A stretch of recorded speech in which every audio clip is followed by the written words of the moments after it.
Welcome, everybody, to the Too High Podcast. I am Seth alongside, as always, Deontay Lee. Deontay, what's going on? Not much, man. We got a little thunderstorm problem in San Diego. Apparently, the city is tropical now. It's like 85 degrees and humid, and there's lightning with like no rain. So I don't know when we became Nebraska out here, but I guess this is where we're at now. But this is good because I need to peg you guys down like Right. some spots on the weather rankings, considering you guys are like a top 3 weather city in Right. the world. Right. I just need you to get back to my level.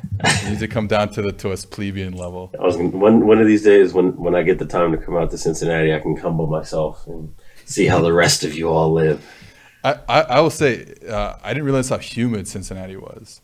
Oh, It's yeah, crazy. I asked when I was here in August. We were walking. Me and Austin Gale were walking around, and I literally turned to him and I was like, "Is this humidity? Like, is this what humidity is?" Like, I didn't even know. And it gets kind of humid in Montreal, but like, I didn't even know. Anyways, no one wants to hear us talk about the weather for the 100th time.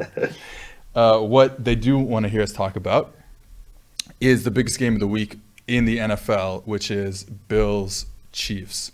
That is Sunday night, and I think it's going to be a good one. 2 really good offenses, 2 pretty good defenses. However, when both of us went back and kind of looked at the tape, especially from the AFC Championship game last year when the Bills went to Kansas City, there was something that kind of stood out to us where we think the Bills are a good offense. However, we don't love the matchup versus Kansas City's defense. Can you explain that to the listeners? I mean, the issue really is that the way that they want to play offense happens to be the exact way that Kansas City not only wants to defend, but basically the only way they can play defense, which is playing the spread. Like, they have the spread defense, right? And it makes sense for Kansas City because they're allocating so many resources to their offense that they basically leaned all the way into the fact that they have a generational quarterback. So we'll spend our money in our draft picks on pass rushers and DBs and nothing else. And we know that you have to score in order to beat us, right? Like, we can basically say like that 2018 AFC title game where New England kind of dominated them in the first half. I think that's one of the last times I can really remember a high stakes Chiefs game where I could say like the offense had legitimate problems moving the ball, and that really only lasted for 30 of the 60 minutes, not counting overtime. So for that reason, I just don't like the matchup. I do think it'll be an exciting game, and I think that, not too dissimilar from the AFC title game last year, Buffalo can kind of hang. They'll at least score enough to keep it entertaining, but I don't know how you threaten this Kansas City defense if all you do is spread the way the Buffalo does. So I have this theory that their offense wasn't great against Kansas City in the AFC Championship game. That was their last game of 2020.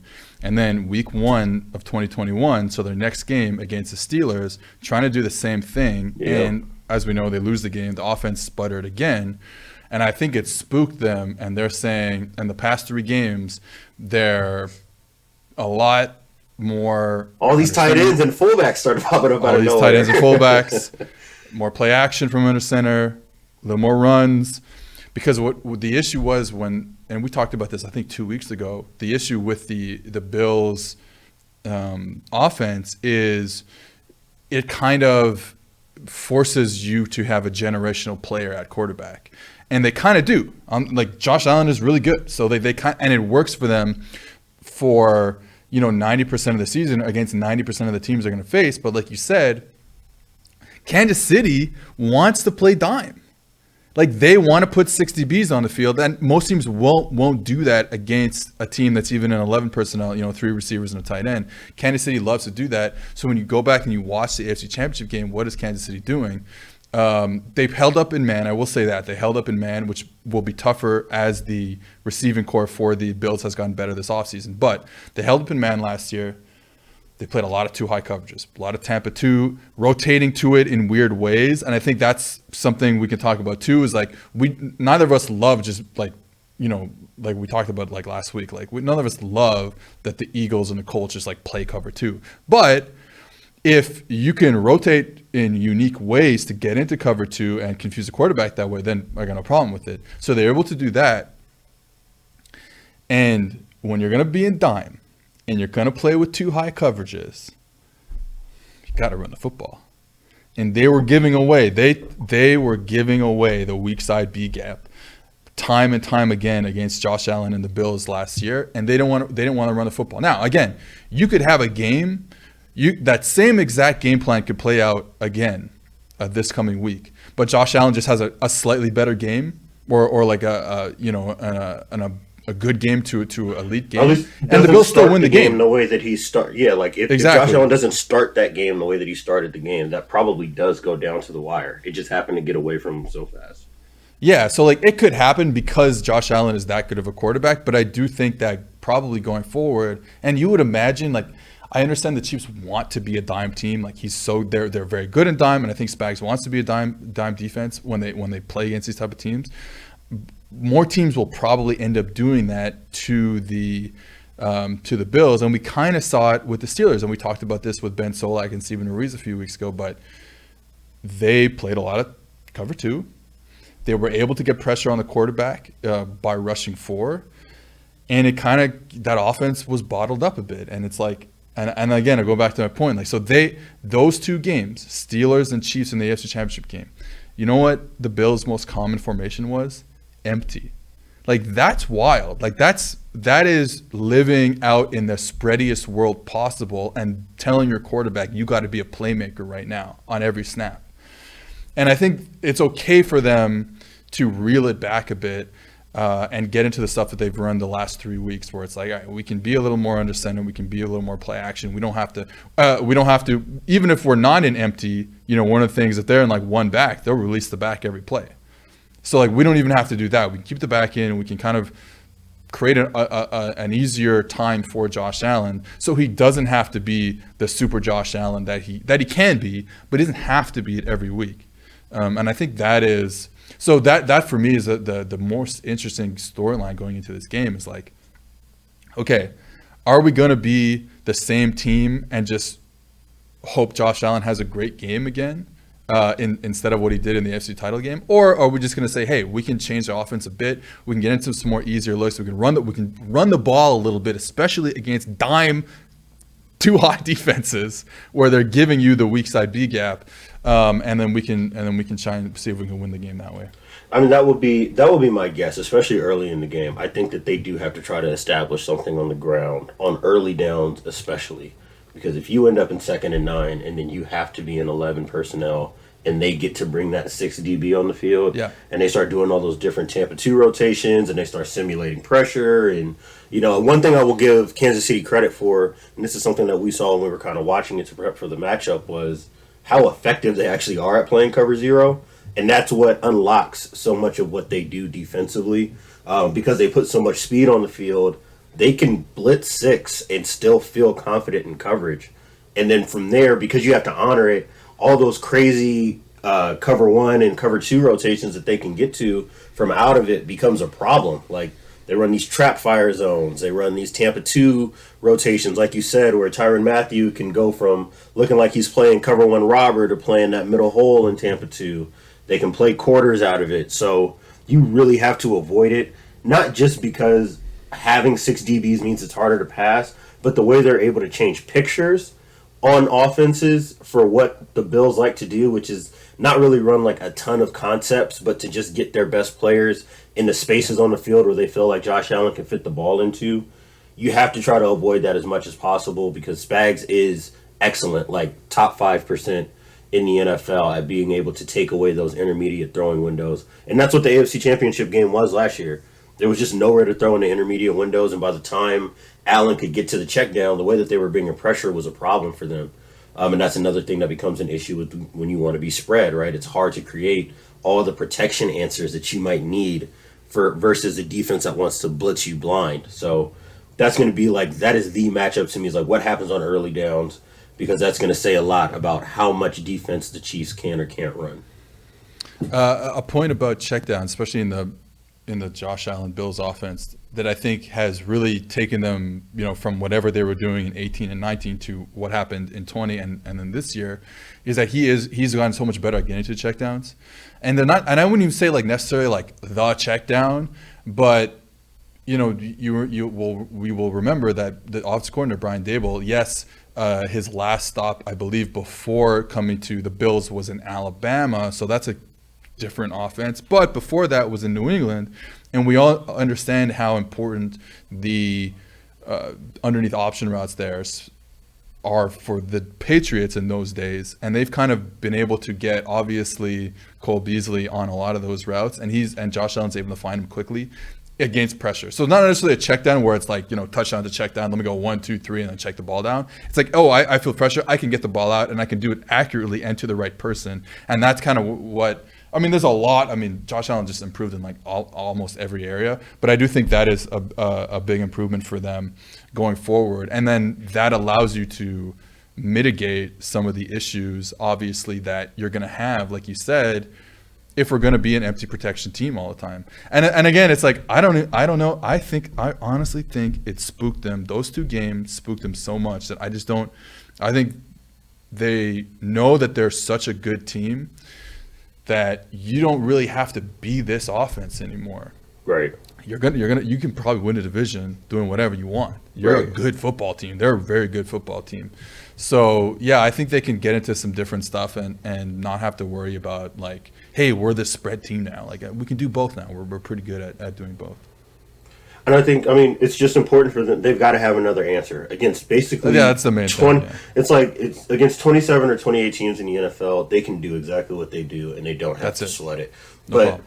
When we saw it against the Chiefs and then with the Steelers, because they also have a deep defensive back room, and you can start doing a little bit more in coverage. It's not just, hey, we're putting 6 DBs on the field so that we can play cover 1 with the DB as a rat in the hole instead of a linebacker. But like, no, we can actually play different zone coverages out of it. Those are the issues, because you can't do that the same way out of nickel. Or if you try to, one thing that we saw last year, and when the Bills get the matchups they want, is that Allen has become a very good processor of finding those mismatches and those holes to attack in coverages. So again, it's all about early downs for me. If Buffalo can't win the early downs again, then they're in the same kind of trouble that they were in the AFC Championship game last year. One of the things that I think the Chiefs have going for them when they do play dime, which I would imagine they'll start the game off like that, is Daniel Sorensen is a good player. He's like, he can play in the box and you're not like dead because you have a dime backer down there in the box. And I think that helps them a lot, because a lot of teams don't have that type of player who can just kind of be both, a hybrid inside linebacker and the safety that he is. So I think that helps them a lot. Let's flip it to the other side of the field. I think you want to talk a bit about the Chiefs' offense and what they've been doing this year. So it really stood out to me this past week against Philadelphia. Like, one thing that we know about Philly and Sirianni coming from the Colts is that they're going to give you a bunch of off coverage. They're going to play a lot of soft zone. They're going to bail their linebackers 15 to 17 yards deep to take away those over routes. So, and this isn't the first time that teams have tried to approach the Chiefs this way. I think the thing that I was most impressed with was the fact that they were able to find a way to run a spread run game. And you pointed it out to me and called it like the old Rich Rodriguez offense, right, from 2004 to 2005, like the West Virginia era. Meaning that, like, they're running outside zone out of spread. But if you run outside zone out of spread, you don't have the same kind of presence on the edge that you would have out of 21 personnel, right, where you have a tight end and a fullback. So what you have to do, you almost have to block it like you would set up your protection. So you're almost running like a 4-man slide in a way. That's basically how they were running it. So the tackle stays on the backside, tackle stays on the backside end, and then those 4 linemen from guard to play side tackle are basically just counting the 4. Right, you get the 4 most dangerous to the play side, and then because they're so effective with their RPO game, now you're basically beating that unblockable defender, that backside linebacker, with Patrick Mahomes' eyes. Right, like he's got to honor that slant, and you can see the more that Philadelphia tried to sit in that slant hole, and Kansas City started handing the ball off, the better, more downhill they were able to get. They ran for 200 yards, so that says a lot. And then the second that those linebackers started creeping towards the core of the formation, the slant started getting thrown right behind their head.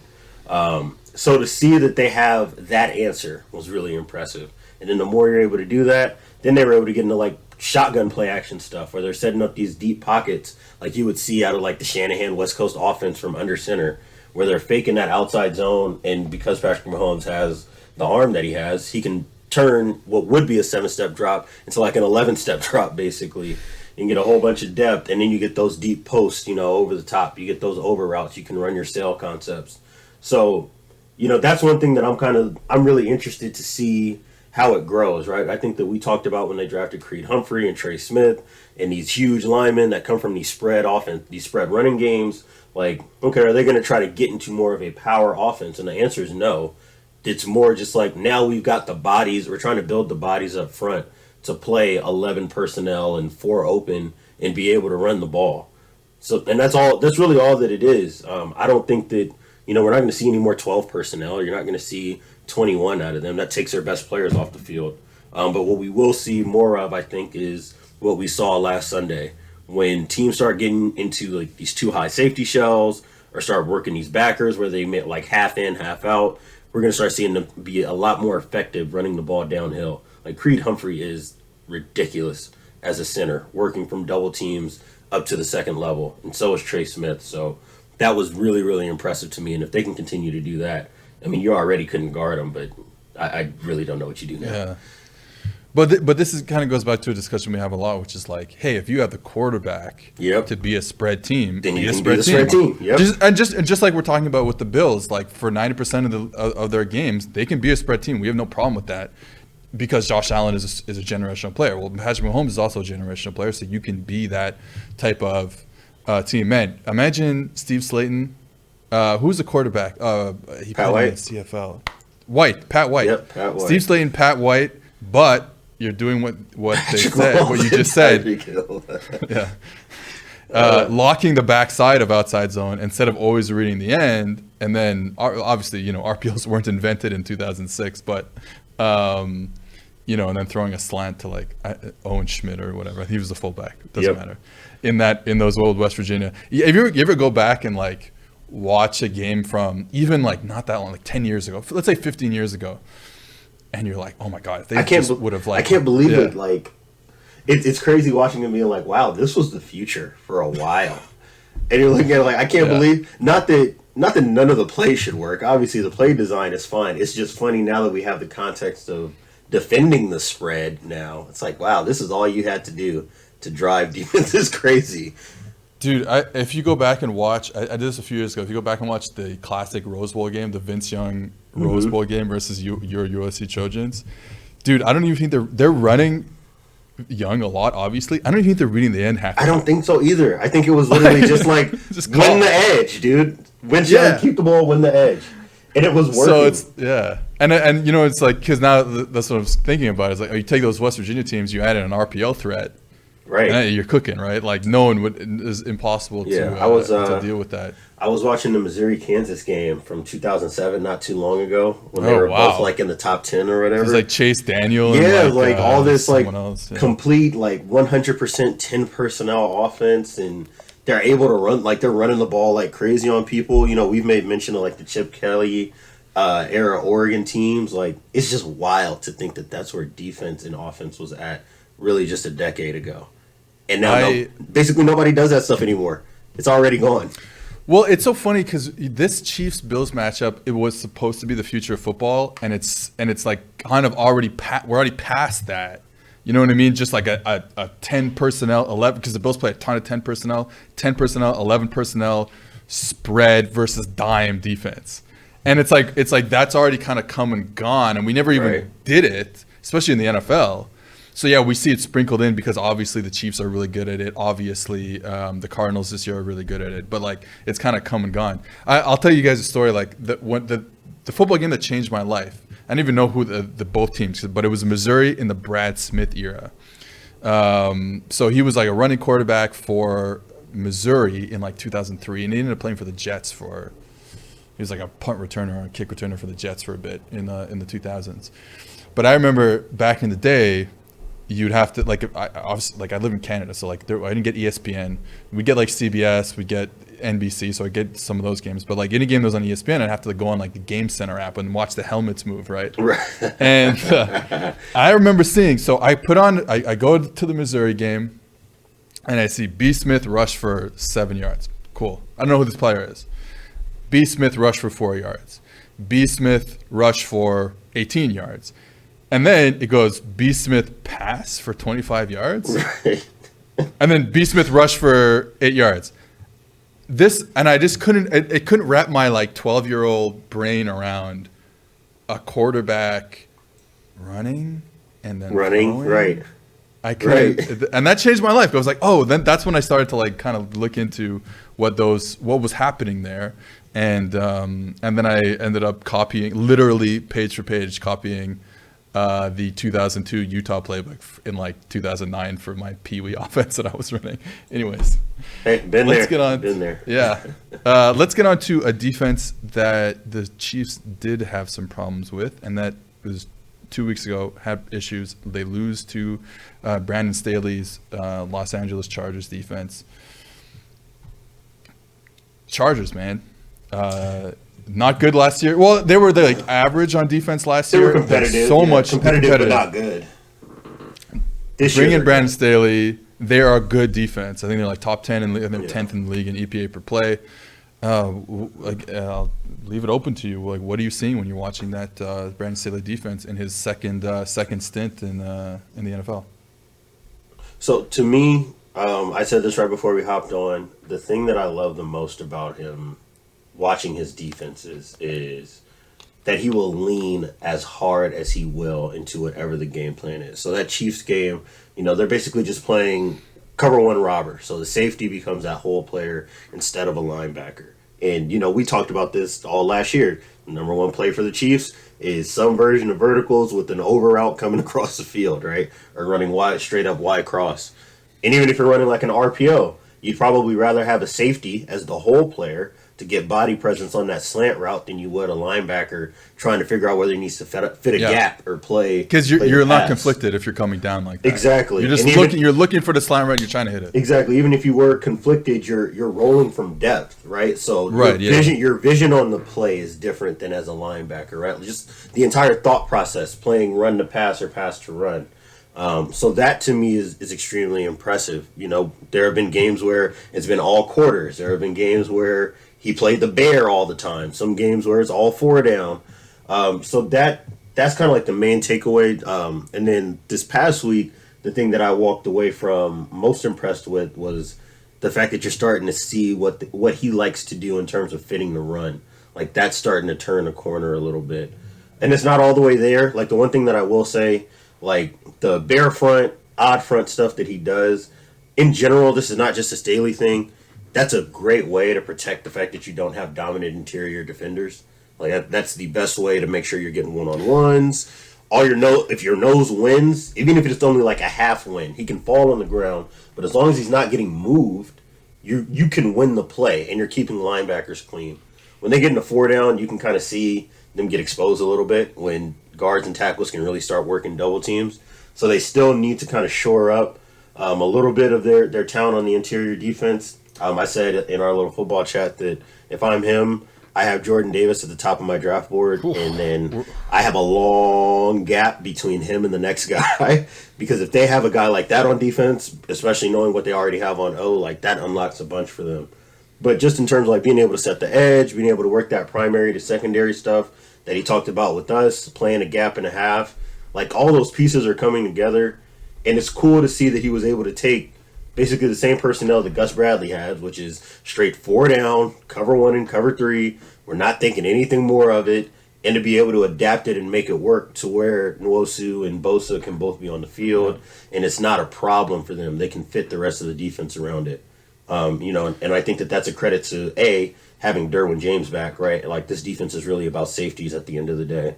So having Derwin James back, and he is still Derwin James, and then like the fact that he's developed Nasir Adderley into what he is right now, like that opens up the door for a lot of things in the future if they can continue to stay healthy and then add a little bit of talent going into next season.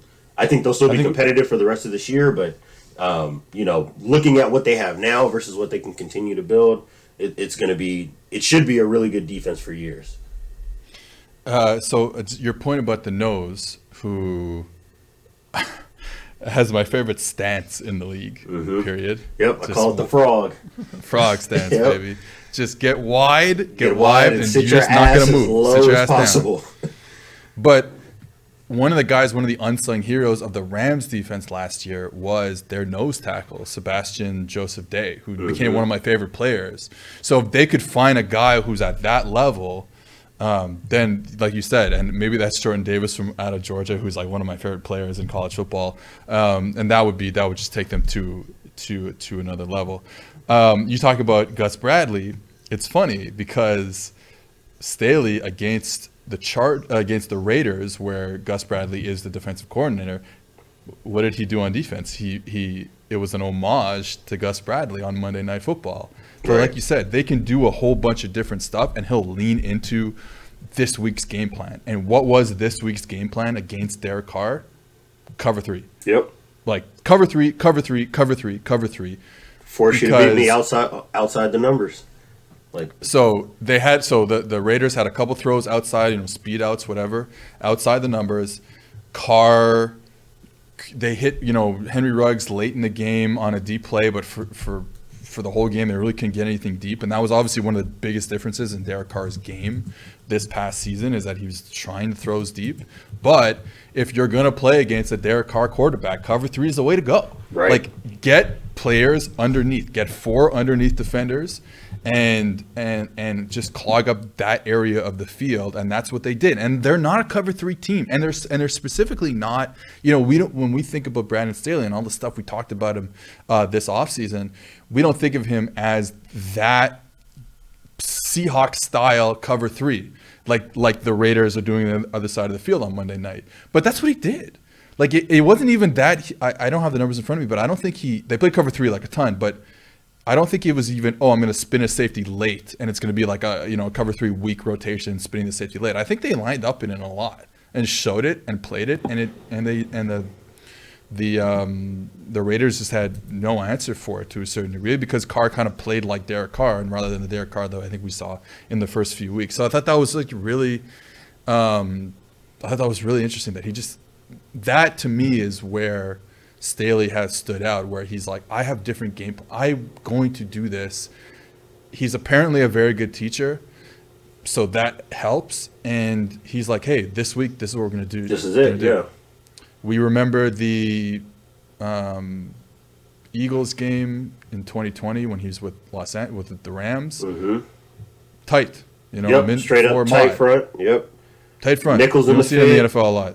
Yep, Nichols in the fit, coming down to play the alley. Like, that was a whole game plan. Literally the entire game plan. They want to play 11 personnel and run RPOs all day, then we're going to get into the odd front, take away zone. College football defense. Yep, we're going to take away these bubbles and screens, and then we'll rally late to the ball after it rolls off the table.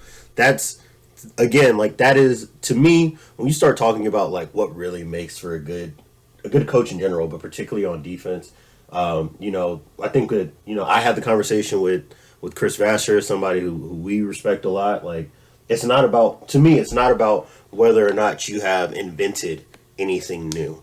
It's about how you articulate or re-articulate old ideas.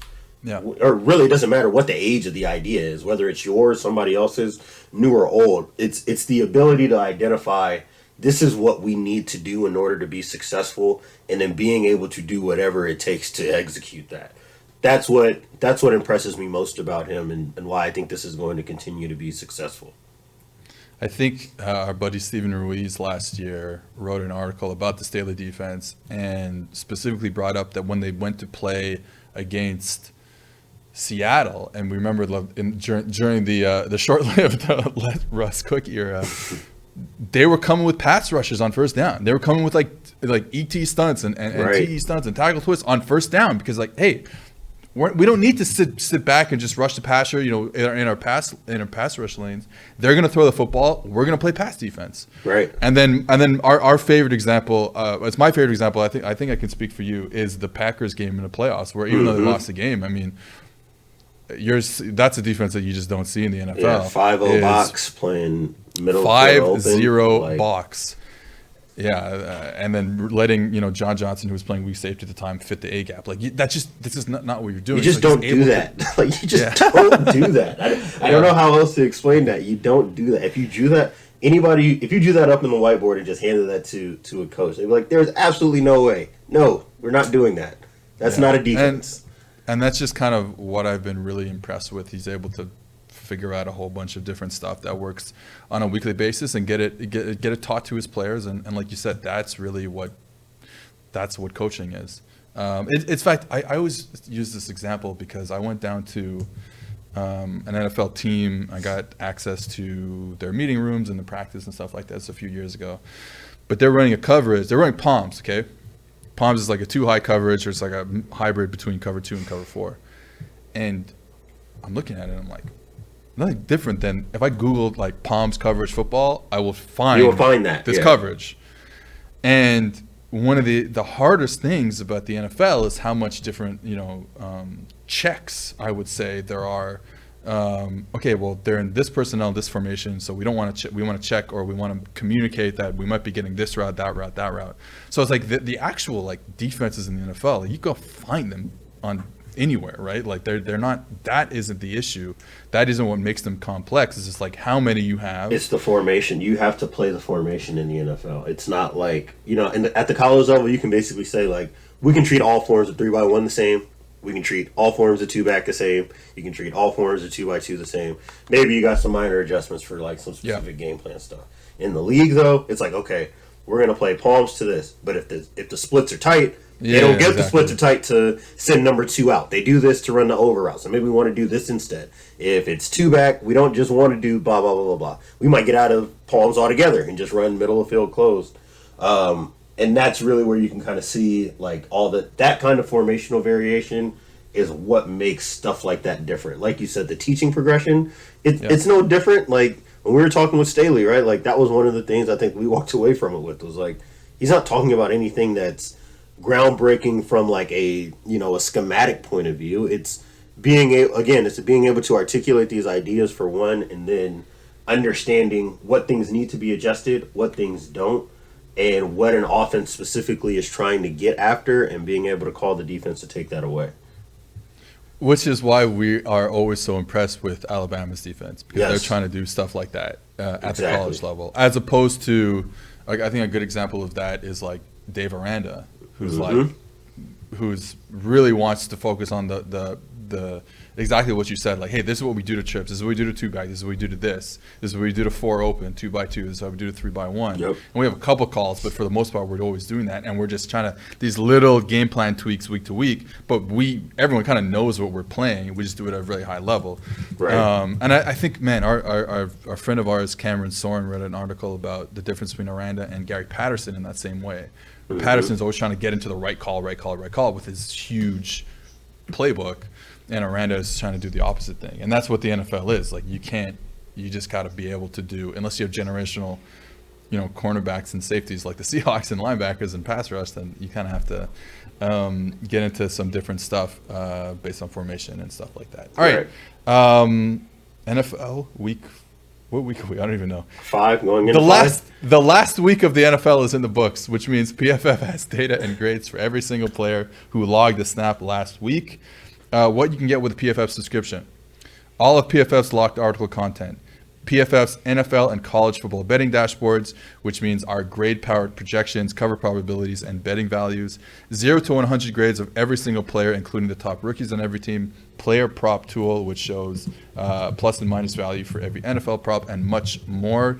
So check out the highest graded players from week 5 and look to find check out the highest graded players from the last week and look to find early value on spread picks for the next week at pff.com. All right, we're going to do one more NFL topic before we get into college. You want to talk about the Giants' defense. That was very good last year under Patrick Graham and is not so good this year. It's not any different, man. Like, in what the theme of the year for them is going to be that they can't stop the run well enough to continue playing defense the way that they're playing. There's just not enough plays in the backfield. And what's getting concerning to me, and I saw this a lot in the Saints game, is that now they're still trying to make investments. They're making more of an investment to try to make plays in the backfield, and it's still not working. So now all of that bend, don't break. We can drop 8 on 3rd down if you need to. We can play soft cover 3. Cover 2 team. Yep, we can play a soft cover 2 out of dime personnel on 3rd down. you can't get in those situations anymore. Like, if you can get into those situations, it makes a lot of sense to play that way if you don't have the talent. But if an offense doesn't have to fear the fact that if they hand the ball off on a first down, it might be a TFL or no gain, well, then we can just play regular old offense on first down, right? You don't have to think about attacking.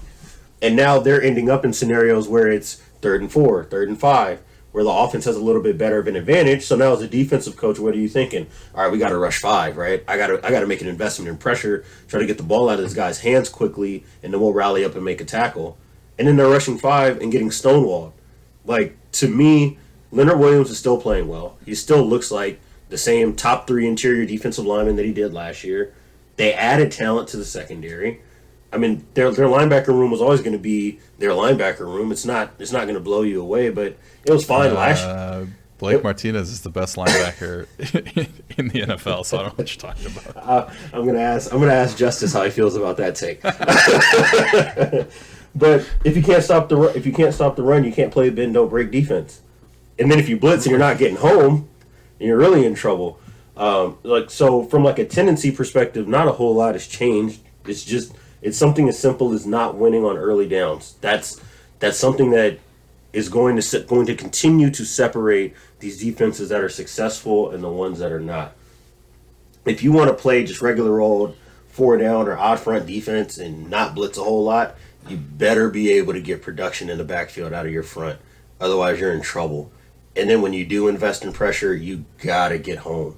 Otherwise, you're in trouble. And that's where I think they find themselves right now. I don't know what the fix is because they clearly don't want to live in man. And I don't think that they got the guys to live in man even if they wanted to. So I really don't know what the fix is outside of being way more aggressive. Like, they might have to do something diametrically opposite from what they've been doing to start this season if they really want to turn this thing around. And it's tough. I mean, they're a Marshawn Lattimore busted coverage away from being 0-4, really. Really? Because if Lattimore doesn't bust that coverage, they don't score, and then they don't come back. Probably don't come back against the Saints. So, yeah, it's tough. I think this team that everyone thought was, well, the defense is going to be really good again. And the funny thing is, what people banked on was, okay, the defense will stay the same, but Daniel Jones is going to improve, and then that's a real playoff team. Mm-hmm. Well, what's happened is Daniel Jones has improved, but the defense is not good enough now. And now they're playing in shootouts and stuff like that, and they have a chance to lose every game because of that, which has been tough. I'll transition because we're talking about the Giants defense. I'll just do a little bit on the Saints offense. And mostly you saw it why Taysom Hill is not the starting quarterback of the New Orleans Saints. This man takes so many hitch steps when he's about to throw the football that it makes throwing the football just impossible. He took 6 hitch steps. He off a play action, turned his back to the defense, finished the end of the drop, and then took 6 hitch steps to throw the ball to I think Deontay Harris on a post route. Like, the guy was open like 4 hitches ago, man. And that cost the game. Like, that was the game right there. They had a chance to go up big early in the third quarter, and Taysom throws an interception. And I'm just like, man, this is why you're not starting. I thought the Saints' offensive line has been better the last 2 weeks. This was a huge issue after the Panthers game when, they move in Cesar Ruiz to center, Calvin Throckmorton plays right guard, Andrew Speed continues to play left guard, and they got pounded by the Panthers interior. They've been a little better the last 2 weeks, and I thought this was a pretty good week, and this is how you can get Kamara going and the run game going. Now, I think the Saints run the ball too much on first down. First down run rate of 60%. Like, fucking throw the football, please, Sean. But I think, like, getting some continuity. First of all, getting Eric McCoy back eventually at center would be really good. And I think that I haven't been impressed by Cesar Ruiz at all at center. And even last year at right guard, man, I would be okay if they kept Calvin Throckmorton there at right guard and let him just roll, because he's been super solid. He's not going to wow you anyway, but he's been super solid. And at least with that, if you get, and Maurice Hurst is taking over for Terran Armstead, has been okay. And I think at least with kind of that offensive line, if you went McCoy, Throckmorton, Ramchick, and then hopefully Terran Armstead, I think if Pete is like the one bad player out of 4, I'm okay with that. But Pete being one of 3 bad players, and the Saints have problems. Anyways, did you have any more NFL stuff you want to talk about? No, we can move on to college. All right, so moving on to college, that means we'll have to tell you about one of our favorite partners on the Too High podcast. That is Home Field Apparel. Home Field is a premium collegiate clothing brand out of Indianapolis, Indiana. Incredibly comfortable, officially licensed apparel with vintage college designs. Home Field is in the middle of big new Saturday season 2, where they launch a new school collection every Saturday at noon for 16 straight weeks. So they just did USC, and they've also done Georgia, North Carolina, Florida. Yesterday I was wearing my LSU shirt around Cincinnati. So go to homefieldapparel.com and use promo code PFF to get 50% off your first purchase. That is promo code PFF at homefieldapparel.com to get 15% off your first purchase. Okay. Going to talk about the LSU Tigers. We've said this before. I said it after the week 1 loss to UCLA. I'm saying it again after this loss to Auburn. I like Max Johnson. I think he's a really good quarterback. He's actually very accurate. The issue is he's not there yet mentally, and you're putting him in this offense that is so tough on him to make reads through spread football. And it's funny to me because they played Auburn. The one game that I watched, the All-22, the coaches film of Auburn, was against Penn State. Obviously, that was a big game a few weeks ago. And what I saw Auburn do under new defensive coordinator Derek Mason was play cover 1 every fucking snap. They lined up and they played cover 1 with 1 high safety. They didn't spin much. They just played cover 1 on every snap. So what does LSU do? They've seen this tape. I'm assuming they saw the Auburn tape. What does LSU do? They go trips open 60% of the game. They go, we're going to try and win one-on-ones every single snap of this football game. We're not going to bunch.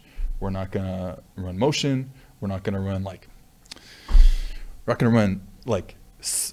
split zone with the slide action to get it to, if the guy's going to chase the slide action, we're not going to do that and try and get an easy toss out there.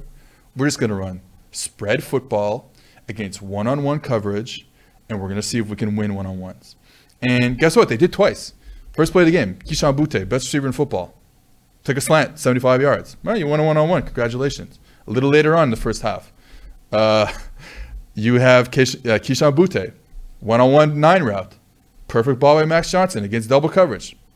Double coverage as in the one high safety kind of came over there. Perfect ball into Butte's hands. You won a one-on-one. Congratulations. Can you do this with non-Joe Burrow quarterback for a whole game, for a whole season? No, you can't. No, you can't. And it's frustrating because I think this team is really talented on offense, maybe not on offensive line, but it's talented at the receiving core and at the quarterback position that it shouldn't be this bad, and it is. And I think that's just frustrating because I think you can do more.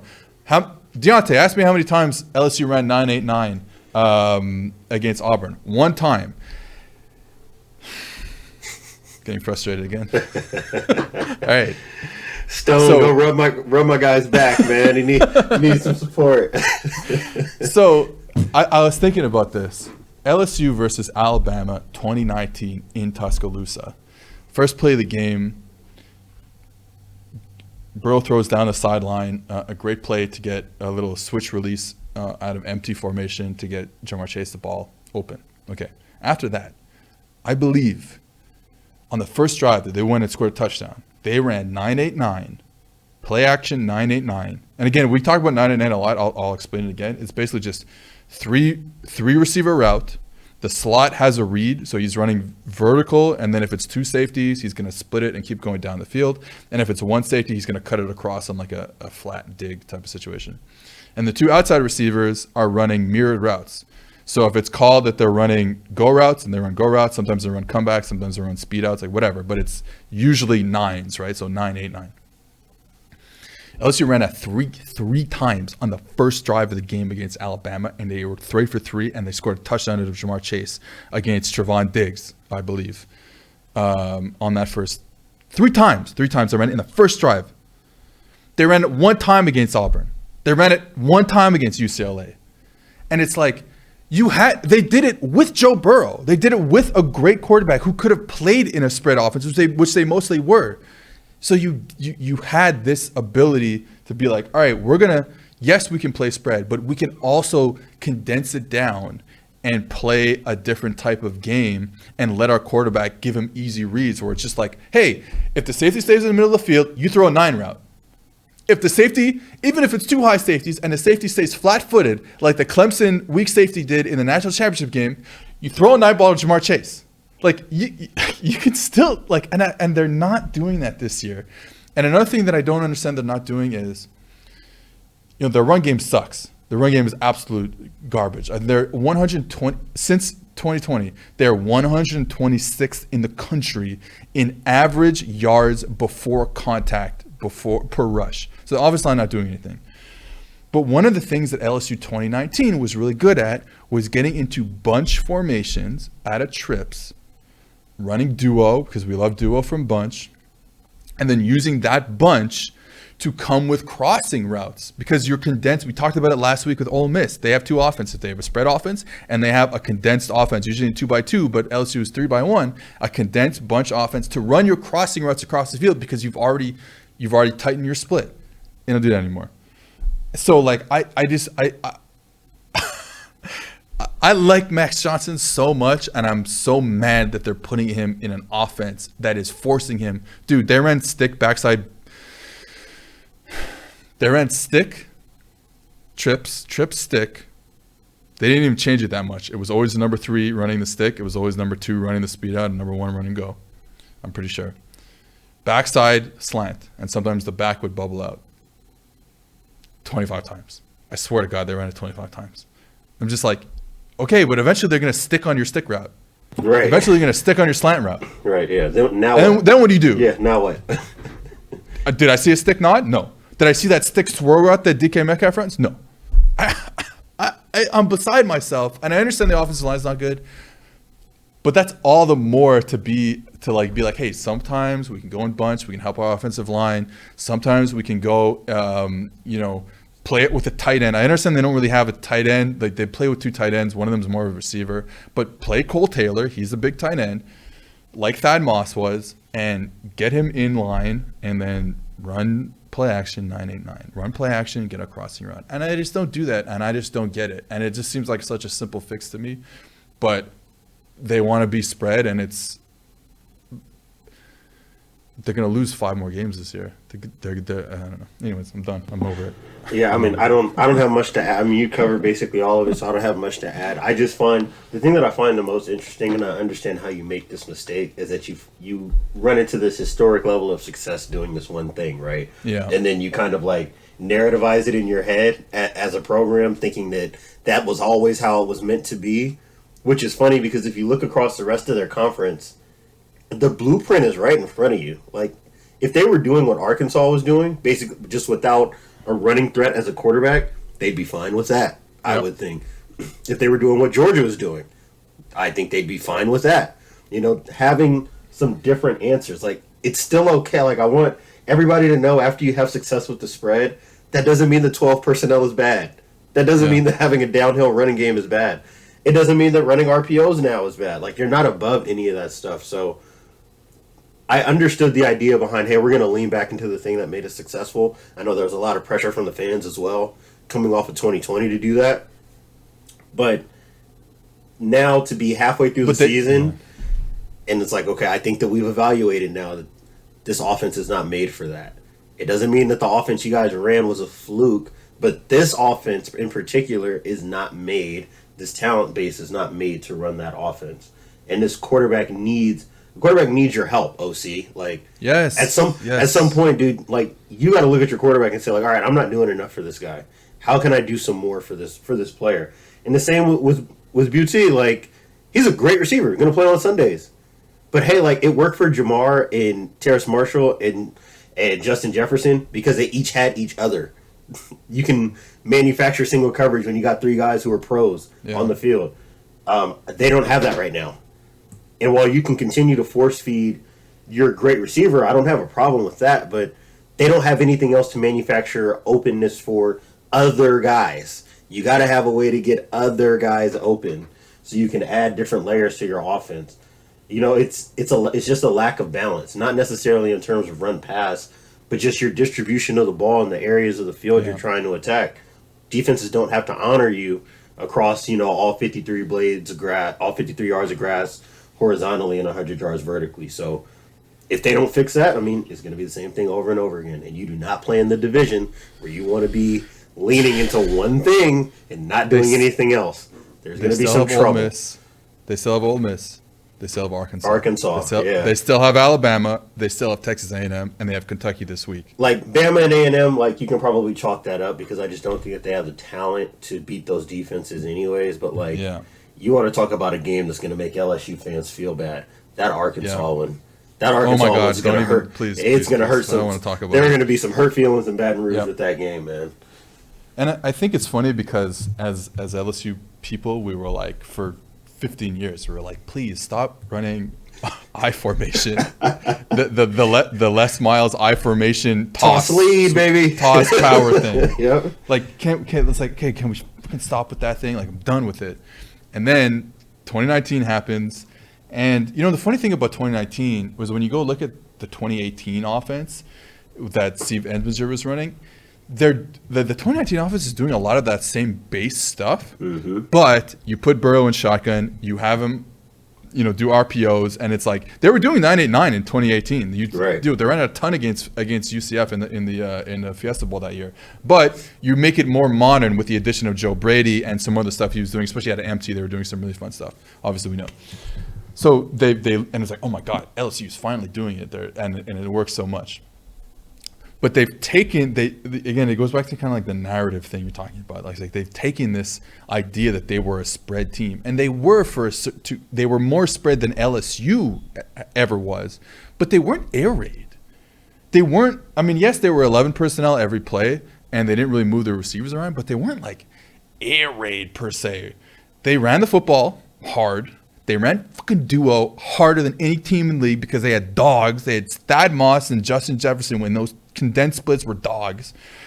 And it's like they forgot that they also did this stuff. Yes, they ran stick routes from 3x1 open in 2019. But they also did the other stuff, and they're not doing the other stuff anymore. And I think that is what's frustrating. The Too High podcast is sponsored by Western and Southern Financial Group. While you focus on your roster moves, Western and Southern helps you advance your money moves. Buying your first home, planning to start a family, wondering how to make your money grow, Western and Southern's playbook of life insurance, investment, and retirement solutions helps you rest assured on game day. Team up to identify your needs and address your goals with a game plan built just for you. Get started at westernsouthern.com/PFF. All right, the last thing we want to talk about is two defenses. The top two defenses in EPA per play in the college football. That would be Iowa and Georgia. And I think that what we really want to spend our time on here is talking about how both of them are like two high teams. And Iowa's been a quarters team for 20 years now. And they've been a really good quarters team for 20 years now. And obviously they're starting the season undefeated, so everyone's talking about them. But one of the interesting things for me is how in those two high worlds, both them and Georgia are kind of getting into different things with how they stop the run. So Iowa, what's really interesting is they're more like classic quarters run stoppers. They're in heavy techniques. Georgia's in heavy techniques too, but they're in heavy techniques. They got a 2-eye, they got 2 twos, 2-eye sometimes. When they play with a nose, like a shade, he is like tilted and like he's looking dead eye into the center's face. And what they do is they eat up blocks. They play pretty relatively, base quarter stuff behind it, and they're going to eat up blocks, and they're going to let their linebackers see it clearly because their interior players are really good. Noah Shannon's a really good player, number 99. And they're able to eat up those blocks and make a lot of plays in the run game. Whereas, and you can talk about this, whereas Georgia, and we kind of talked about this on Monday too, we want to talk about it again, Georgia's a little more aggressive with it. Yeah, no, I mean, it's all about how you want to layer your defense, right? Like, if you watch Iowa, the first thing I thought about was like, oh, they This is like Narduzzi. Like this is just like Yes, that's it. That's it. But that's it though. It's literally just like the old Narduzzi, Mark D'Antonio quarters coverage out of 4 down. Yeah, and to a certain degree, we don't really give like Norm Parker the credit, but he's been a really good defensive coordinator for a long time. Doing the same, basically doing the exact same thing. Doing the exact same thing. Like, and to that point, like, so what are the kind of issues you run into if you're a quarters team? Is teams that want to get into like 3-by-1, try to get guys out of the box and then force your weak safety to fit the run. But with what they're doing with those heavy techniques, like you mentioned, is keeping guys clean, right? You just want to keep your second level defenders clean, so that way you don't have to ask your safeties to come flying down from depth to help you fit the run. So that's number one. Like, and that was the way, 10, 15, maybe not 15, but maybe like 8 to 10 years ago, when you're talking about defending the spread. That's what it was, right? Is you want to get into 4 down front. You got a 3 technique, you got a 2-eye, and you're striking guys. You're basically playing 5 for 5 between the Mike and the 4 down lineman, and then you get your extra fitters from either direction. And what Georgia has done, there's still an element to that, but because they want to play more in the backfield, without necessarily sacrificing being in those 2 high shells, they do what we kind of discussed on the first pod this week, which is kind of like getting into these quasi like cross dog pressures, where they're bringing their middle backer, Nakobe Dean, who's like one of the best blitzing linebackers that I can ever remember seeing in college football. Like the way he can time up cadences and get across the face of a center or a guard is extremely impressive. And they're basically just turning linemen back. So you're just opening this A gap wide. So now offensive, like running backs, feel like they have to hit this A gap, right? And then the rest of the defense just converges on them. So they've done a great job of containing the box and being able to cross the center's face. And then if they want to just play regular 4 down, they can get into their odd front and their even front, and then they put those big monster defensive tackles on the inside, and they can do what Iowa does even better than Iowa does it. Like exactly. The fact that they can toggle between both worlds, like that's what makes Georgia special. Like a defense like Iowa is very reminiscent of what things used to be like, and they can still do it at a very high level. They'll kind of stunt and read out, play primary to secondary at times, and then Georgia can do that. Oh, and then they can also pressure while also playing tight coverage, so you can't really RPO them either, and they're getting these TFLs. Like, it's freakishly good what Georgia is doing, and the ability, there's a reason why defenses don't do what Georgia's doing. It's hard to live in both worlds, right? You talk about that all the time. It's for 99% of people, you got to choose a world and live in it. And the fact that they can do both is what makes them who they are. Deontay, did you know it's football season? And do you know what that means? It means we're going for 2 here with the sponsors of today's show, Manscaped. Blitzing through hairs has never been easier, and it's time for you to join Deontay, to join the 2 million men worldwide who trust Manscaped by using code PFF at manscaped.com for 20% off plus free shipping. It's 3 and out the window with all the other trimmers. Now go tame that Wildcat offense.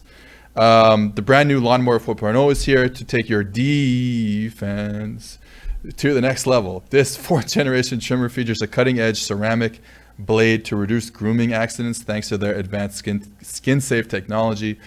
I had an issue because I forgot to bring my Manscaped razor to Cincinnati, so I had to do like old school manual razor, and I think I actually did a pretty good job.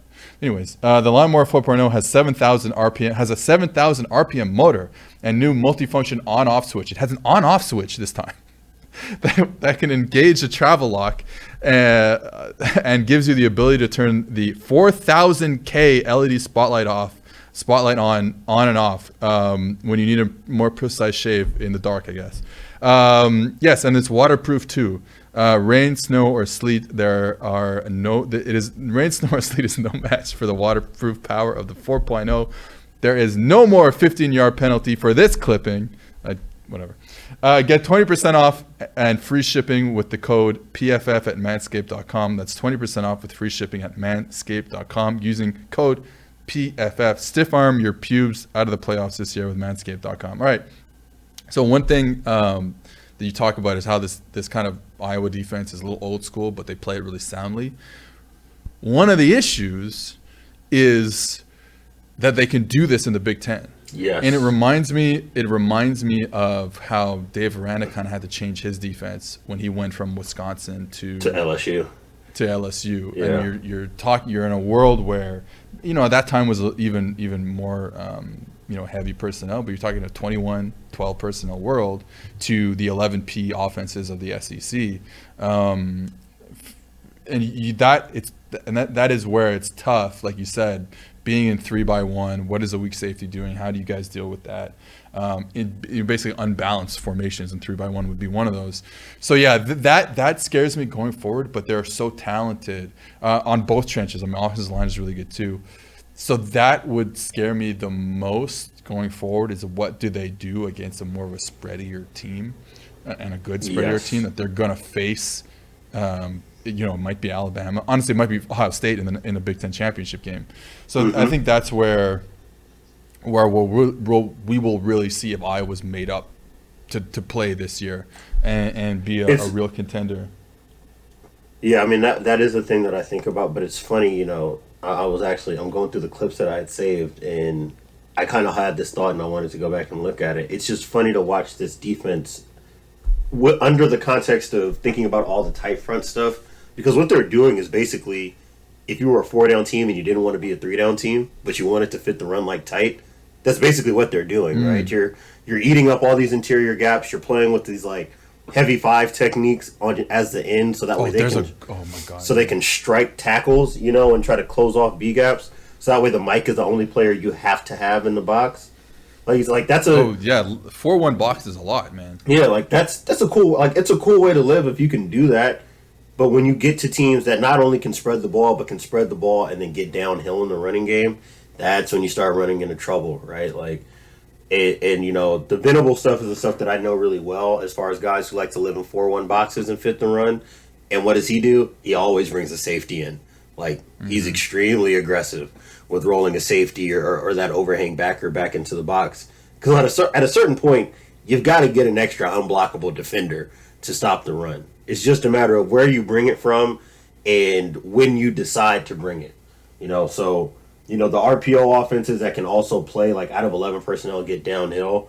I'm interested to see how this defense stands up against it. So whether it's in Michigan, whether it's in Ohio State in the Big Ten championship game, that's going to be Penn key State. for me. Well, Penn State this weekend. Actually, Penn State, Iowa this weekend. So this will be a really good look for them, seeing exactly what they are when you're dealing with the team that wants to be a downhill zone, get double teams, get movement vertically, that's good at it, that not just runs it, but is good at it.